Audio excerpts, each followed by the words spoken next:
surprise est-ce que c'était une surprise loolu beneen question la lu ci mën a am pardon moom gis nañ ko mu joxanteeg loxo Ousmane Sonko te bu ñu xoolee tuuti ci ginnaaw rek fantasiro gu métti moo doxoon seen diggante moom nag mi ngi woon ci pouvoir léegi nag jóge na ci pouvoir dem na ci kujje gi. jërëjëf soxna Fati déjà rek balaa ñuy ñëw ci loolu li nga xam ni moom la ñëpp remarqué moo di ni démb mobilisation bi wax dëgg yàlla mobilisation bu mucc ayib la maanaam le pari de la mobilisation opposition bi réussir nañ ko parce que la xewoon Kër Massar nit ñi dañu foogoon ni mënta amaat waaye lu ko raw gis nañ ko démb ci Parcelles Assainies ci woote bi nga xam ni kujje gi woote na ko man dama kontaan li tax ma kontaan soxna Fati moo di ni yëf yi nii la war di demee maanaam bu fekkee ni tey kujje gi dañu bëgg a def seen ay manifestations l'administration territoriale na ko autoriser encadrer ko ñu def ko ñëpp ñibbi ci jàmm donc li tax ma kontaan aussi mooy la maturité du peuple sénégalais parce que démb ñu bëri xëy na xalaatoon nañu ni ay débordement dina am wala réew mi dina xaw a yëngoo wala capitale bi dina yëngu mais dara débordé wul yëngu amul loolu nag ñu ci rafetlu taxawaayu ndaw ñi ak ñi nga xamante ni ñooy opposition bi ak seen ay leader beneen bi nga xam ne moo ci des aussi rafetlu taxawaayu suñu takk der yi parce que démb les forces de défense et de sécurité teel nañu taxaw ci artères yëpp pour veiller à la sécurité des personnes et de leurs biens et je pense que démb réussir nañu à canaliser cela et puis loolu moom mooy yoon bu ñu manifester ñu encadrer leen force de défense yi gunge leen protéger leen kenn ku ci nekk ñibbi sa kër ci jàmm bu ko defee askan bi nekk ci jàmm loolu dañ koy rafetlu parce que ça démontre la vitalité de la démocratie sénégalaise démocratie buy dund nii la war di demee beneen bi ci des muy li ñu remarqué aussi moo di ni tey il est incontestable que Ousmane Sonko mooy incarner tey le leadership de l'opposition c'est le leader incontesté parce que tey mun nañu wax sax ni phénomène la moom Ousmane Sonko ndax ndaw ñi ni ñu ko joxe bopp am na ñu nga xam ne sax mbir moomu daf leen a yéem leneen li ci des nag moo di ni retrouvaille bi muy diggante Mimi Touré ak Ousmane Sonko xam nga politique dafa xaw a doy waar li ñuy wax en politique il ne faut jamais dire jamais ndax suñu politique moom ni muy tëddee moo di ni les pires ennemis d'hier mën nañu tey nekk ay mburoog soow wala ñu nekk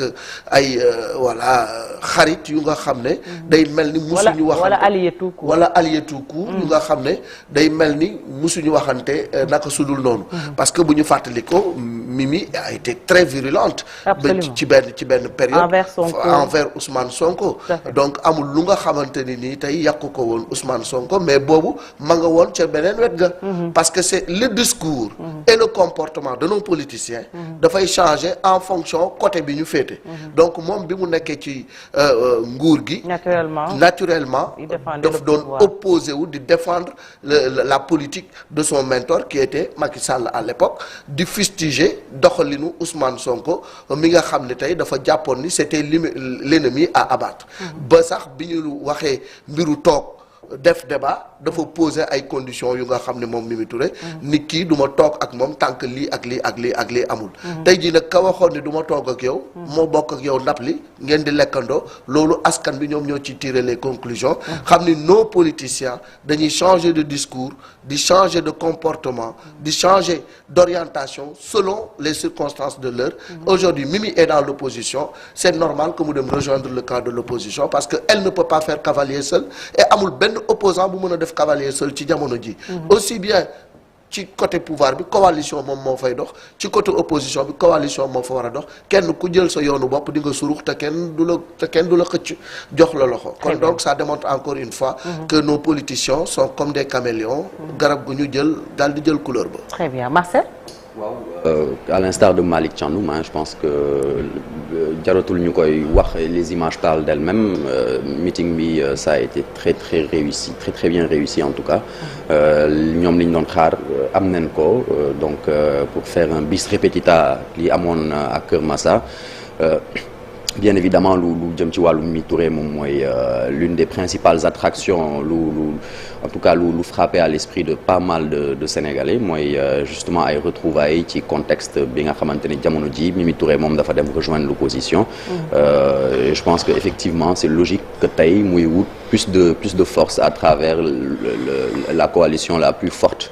jamono ji ci opposition bi donc en l'occurrence Yewwi Askan Wi bu ñu xoolee démarche am on peut essayer de comprendre ndegem bañ koy ba mandat député am bañ koy quand elle a été déchue de son mandat de député nee na elle a reçu le soutien de Yewwi Askan Wi donc c'est logique mu dem ci meeting bu mel nii ngir mën a fexe ba remercier leen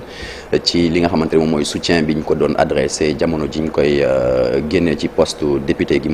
te mu doon représenter la coalition Benno Bokk Yaakaar donc après c'est vrai am na li nga xamante ne jotoon na ko wax bu njëkk ba mu ko doon adressé notamment Ousmane Sonko léegi tey ñoom ñaar ñu ànd politique noonu la mel noonu la yàgg tëraloo ci suñu réew dañu yàgg gis na ne am na ay nit yoo xamante ne dañuy nekk fii ba ñu yaakaar ne foofu dañuy dëgërlal seen bopp ci wàllu boobu noonu après ñu dem ci beneen camp ndax ay circonstances bien déterminées yoo xamante ne moom mooy tax mu leen di pousser ñuy tànn beneen yoon donc tey bu ñuy wax ci wàllu transhumance je pense que ce n'est pas que le pouvoir gis nañ ne opposition tamit am na ñu bëri ñoo xamante ne dañuy jóge ci benn camp pour mën a fexe ba rejoindre beneen camp bi après qu'on ne s'étonne pas que politiciens yi bu ñu nekkee à la tête du pouvoir tamit ñuy changer de discours parce que c'est dès l'opposition que quelquefois la ñuy wone seen kanam dëggantaan et je pense que bu ñuy yàgg di naan gor ca wax ja dañ ko war a gëm jusqu'au bout je pense que tout un chacun doit être très très quitte avec sa conscience ci yoon gi muy tànn et que pas ay intérêt mën a nekk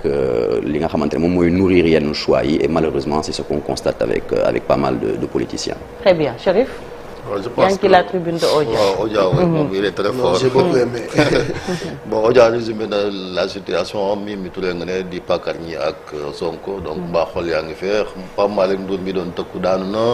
Nafi Diallo aussi bu PDS parce que bu leen fàttali ni Mimi Touré moom moo indi problème entre Yewwi ak Wallu parce que ñoom waa PDS dañ ne tant que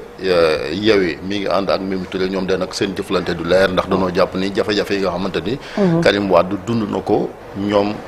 Mimi moom moo leen ko teg mais comme ni ko Malick expliqué duñ toll ci situation boo xamante ni comme wolof li muy wax rek waa koo xamante ni da ngaa bëgg ko la wéetale ak ku guddee bëgg fu mu fanaan moom je pense que tëjal buntu du leen boole parce que ñoom seen objectif mooy que combat contre Macky Sall surtout jëm kon ci 3e mandat loolu moom moo nekk combat wu soxna Aminata Touré boo xamante tamit am na benn frustration boo xamante it am na ko Macky Sall àndoon jiite benn liste ñu dem ci élection législative yi mu yaakaar ne bu fa jógee dina nekk présidente assemblée nationale Benno a choisi Amadou Mame Diop donc depuis loolu ñu gis ni nangu nañ sax mandaam fële ci assemblée nationale boo fàttali ko aussi il y a près de 10 ans aussi ku mel ni Ousmane Sonko ñu daal di koy radier ci fonction publique ñu mel ni kon ñoom ñaar foo xamante ne ànd nañ fi donc concours de circonstances yi moom mooy wane yenn alliance yi Pastef bi ñu doog a judd ñoom dañ ne woon donc ay anti-système lañ wax duñ jëflanteeg ba Sonko ne nañ fusiller même des anciens présidents mais dem na ba xam réalité politique dab ko xam ne loolu mu doon wax mu dul nekk parce que Pastef kese oui ñoo nekk ñoom leader de l'opposition maintenant c'est une réalité au Sénégal mais ñoom kese fan bëgg a jëm mënuñ faa yóbbu seen bopp parce que il faut que ñu am aussi soutien des autres partis de l'opposition moom moo tax ñu changer fusil d'épaule di jël ñoo xamante ni ñi ngi woon de l'autre côté avant Mimi Touré y a ay ñoom Lansana Gagny Sakho yoo xamante ñi ngi fi woon je vois que Toussaint Manga mi nga xamante c'est un ancien du PDS qui a rejoint Pastef ak d'autres personnes yoo xamante ni xëy na feneen lañ nekkoon mais ñëw nañ ci Pastef parce que politique aussi da ngay wàññi moo gën ngay ñàkk ay nit maintenant li ci am solo rek mooy la dame a pris quand même des risques parce que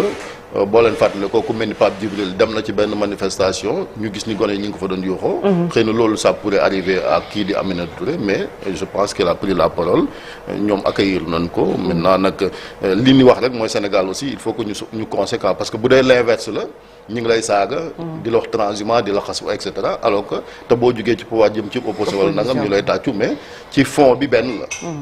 fee bu dee ñu woy transhumant la dañuy wuti xaalis wala comme li ñuy wax prairie et cetera mais fii aussi par principe parce que ku nekk bu dee da ngaa constant aussi sa waxi démb nga méngaloo ko sa waxi tey du cohérent donc il faut pas aussi que ñu ne ku jógee ci pouvoir dem ci opposition yaa baax ku jógee ci opposition jëm ci pouvoir da ngaa bon loolu aussi mënul nekk ci am réew moo xamante tamit réewu démocratie la nit ku nekk am nga droit choisir fu la neex nga dem fa loolu moom vraiment kenn mënu ci dara politique nag dañ toll situation boo xamante ne ñoom ñëpp carte gi dafa lëndëm kenn xamut fan leen jëm li am solo rek bu am solo mooy ku ci nekk sa choix ñu nangul la ko. parce que man damaa jàpp ni aussi c'est ça la démocratie saluer également li nga xamante ni mooy tournure bi événement yi am mooy bu démb on voit que les préfets ñi ngi génne arrêté ne dañuy encadrer manifestations yi nga xamante ni ñooy am fii ci Sénégal. maintenant donc on verra la suite ci li nga xamante ni quand même moom mooy boobee compagnonnage parce que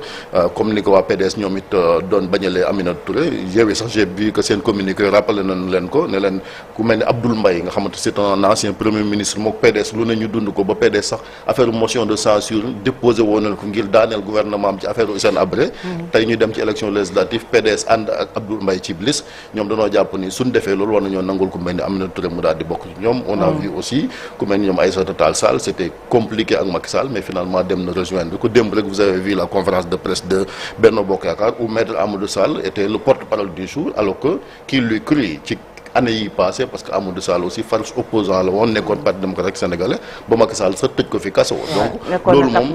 voilà Cap Manuel def ay weer yoo xamante am na fi ak ñoom Samuel Sarr bari nañ ñoo xamante ni finalement dem nañ ànd ak Macky Sall donc loolu moom moo histoire politique Sénégal moo ànd mais niñ ko nangulee ñii nañ ko nangulee ñee su ko defee jàmm na ñooy très bien aywa ñu dem ci leneen gannaaw actu commenté bi muy un jour au Sénégal un jour dans le monde